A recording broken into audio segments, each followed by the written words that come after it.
Hi there everyone, welcome back to another video.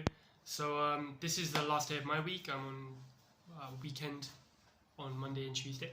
So I'm just going to film the next 3 videos right here, right now, and we've got 15 chunks, which will still come to you in 5 chunk packages, 1 today, 1 tomorrow, and 1 on Tuesday. So yeah, I hope that's useful to you guys, and we've got some nice phrases. I'll dive right in. Number 1 is structure, it'll turn up. So turn up, you might have heard connected with volume. You turn up the volume on a device to make it louder. But here, it's got a different meaning. When someone says it'll turn up, it's about something that's been lost. And you're trying to sort of, what's the word?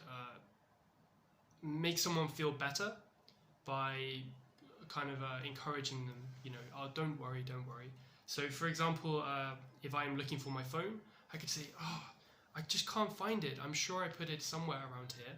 And my wife might say, oh, it'll turn up soon, don't worry. So this idea is that the phone will just jump out from nowhere, which of course it won't. But yeah, it'll turn up means you'll find it. Number 2 is quite a common question, which is, how can you tell? There are lots of similar questions, like I've written down a few here. Why do you think? How do you know? Like if I said, oh, I think it's going to rain, someone might say, how do you know? How do you know it's going to rain? Or why do you think it's going to rain?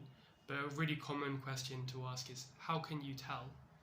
And I've just got the dictionary definition up here, and I'll post it down below in the comment. But tell is a really interesting word. There's lots of different definitions, She obviously tells someone, she told him that the store was closed. Or maybe a house has a total of 16 windows, all told. In poker, someone might have a behavior which is a tell, which shows that they're lying or bluffing.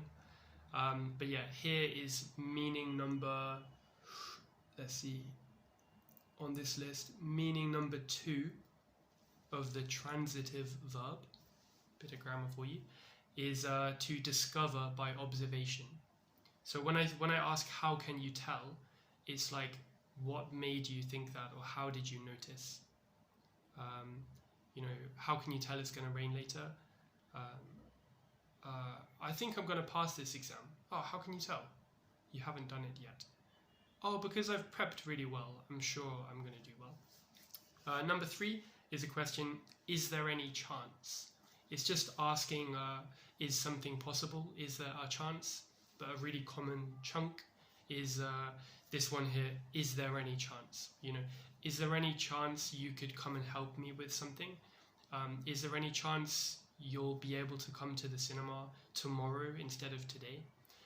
Is there any chance you could take some holiday next month so you can come with me when I go to France? Number 4 is a really nice word, which is whirring. That's W-H-I-R-R-I-N-G, whirring, which is the kind of noise that something makes when it spins. So you could say that a fan, when it's on, is whirring. Maybe a machine might whir. If your hard drive on your computer is writing a file, it might be whirring loudly. So the structure I want to present for you is your mind can also be whirring. For example, you've had a really busy day, you've had some important news, you go to bed and you can't sleep because your mind is whirring. Your mind is still whirring. It's a really nice idea that your brain's obviously not making any noise, but for you, it might as well be because it's keeping you awake.